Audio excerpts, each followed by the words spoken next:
106.7 WTLC, Indies R&B leader. I'm Karen Vaughn, and I am gearing up for the summer. One thing I love to do, as you know, I've been talking about having Zen moments on my patio, but I love a good summer read, right? So our good friend of the show for years, Dr. Ian Smith, has a new installment in his Ash Kane PI novel series called The Overnights, and he's here with us to talk more about it and get us reading this summer. Welcome, Dr. Ian Smith. Karen, always glad to be with you in the house. I'm going to stay focused on the book and not go off a tangent and talk personal stuff because I miss you and love you so much. But yes, I'm back with Ash Kane. It's the third installment, and this is a lot of fun. You're going to like this book, but make sure you have plenty of time to read, because when you start reading, you're going to want the next chapter and the next chapter, and so you're going to be up late into the night.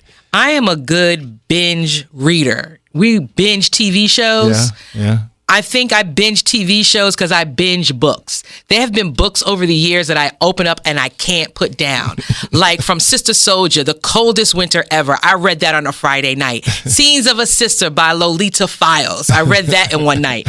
And The Ancient Nine. I read that in one night. Another book written by Dr. Ian Smith. This is your 25th book, so congratulations. Thank you. And the third installment of the Ash Kane PI novel series. Let's talk about mysteries and you diving into the mystery world. You know, what intrigued you? So when I first started really getting into books when I was a young kid, I loved mysteries. I'm a curious person. I love clues. I love detective work. So those are the kind of books I always like to read. And I'll never forget, my aunt got me reading John Grisham's The Firm before it became the big deal. And I couldn't stop reading that book. Like you just said, I was riding in my car in my small hometown where I grew up in. And when I came to a stoplight, I was trying to get one more page in. That's how much I was into the book. And so the kind of emotional catharsis I felt, I said to myself, I hope one day that I could write a book like this that would evoke the same type of emotionality and all the experiences I was having. And so I just said, I'm going to write some mysteries because I like reading them and I just want to do it.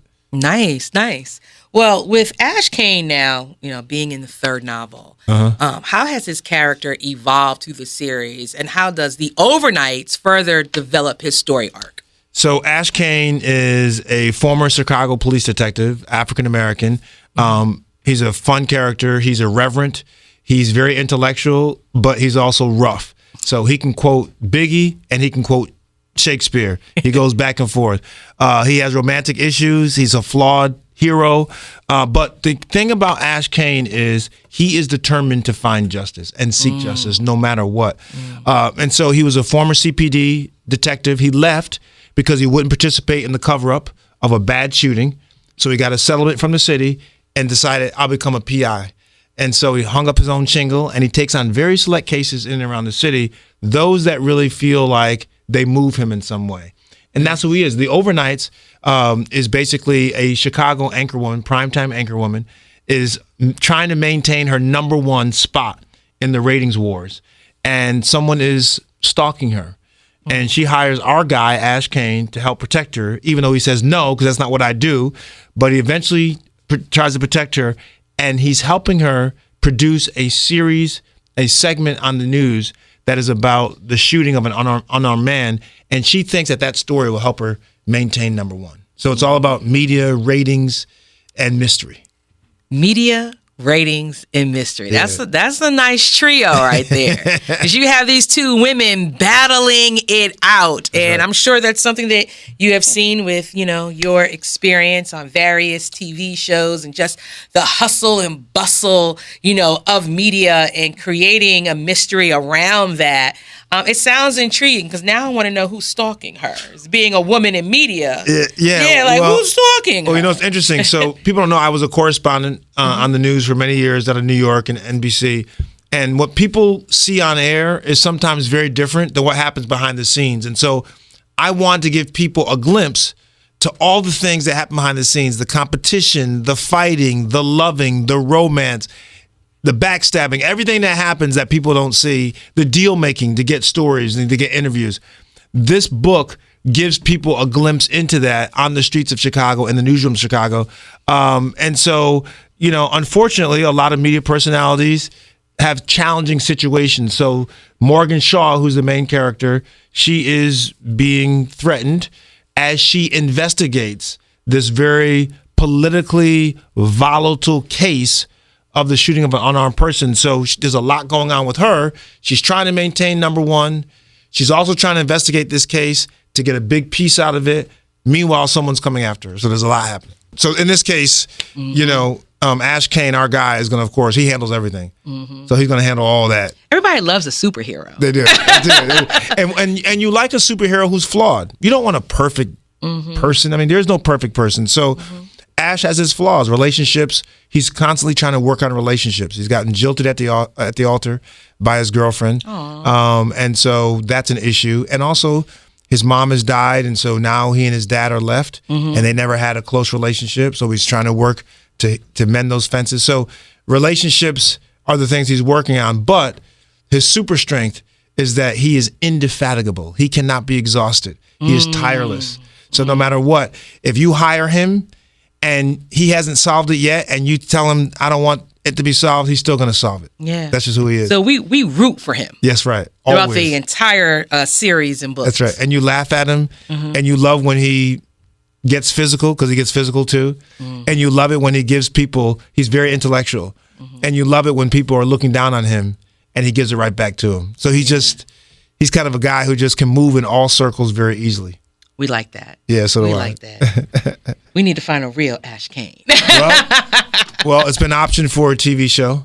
Okay, nice. And so we'll see who can play Ash Kane. I have a lot of people who've asked about it. My friend Boris Kojo has asked to play it. Nice. The comedian, I know you see it as a comedian, but Finesse Mitchell, who was on SNL, can play nice dramatic roles.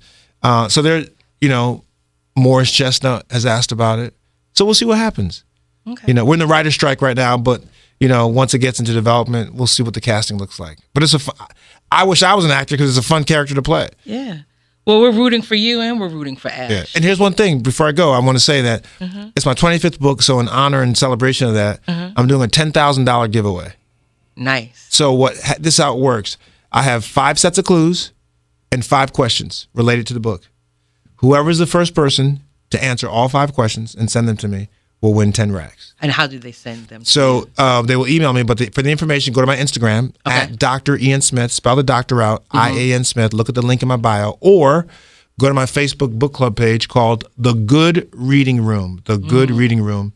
And my website is Dr. Ian Smith, all spelled out. So you can find the contest, and somebody's got to win 10 racks. Yeah, somebody. Somebody's got to win it. Listen, let's hope it's someone from Indy. Let's go. Let's go, Indy. Come on, y'all. Yeah, and before you go, I have to ask you a health and wellness question as we roll into the summer and the kids are out of school. What are some things that we can do, parents can do, just to kind of stay on track with healthy eating in the summer? Because, you're lazy, you're eating, you're enjoying all these fruits, vegetables, and carbs, meat. It's pizza. I'm from Connecticut. I can't help it. So what are some good, healthy eating tips for the summer being home with the kids? Well, first of all, people should have fun during the summer, honestly. I mean, summer is a time to take a breather and relax.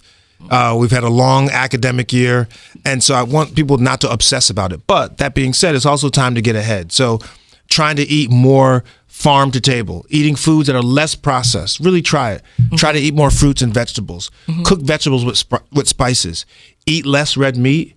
Eat more fish, more seafood, more lean meat like chicken. The other thing is exercise, by the way. I mean, get out and move. Make your kids, no matter what their age might be, to get out and be active. Doesn't mean that they have to go to the gym all the time, though that's fine. But just be active. Riding bikes, walking on the water, if there's a body of water, swimming. Just be more active. I think that people should have fun during summer. You can get sleep in late if you're a kid. Parents sometimes have more time off work, but you still have to be very active. Yeah. I love the active part and just taking time just to let go during the summertime. And one thing that you told me in one of our first interviews that I have been working on forever is Karen, you're in the 24-hour business. You really need to take some time for yourself. One thing that I do is I take an hour every day for myself. And that really resonated with me. And I'm actually at the point where I am able to say that I do take an hour for myself every single day. It changes so much. But that sounds easy. You're like, just an hour, and people realize when you really think about it, it is difficult to carve out 1 full hour that's uninterrupted, that's dedicated just to you and what you want to do.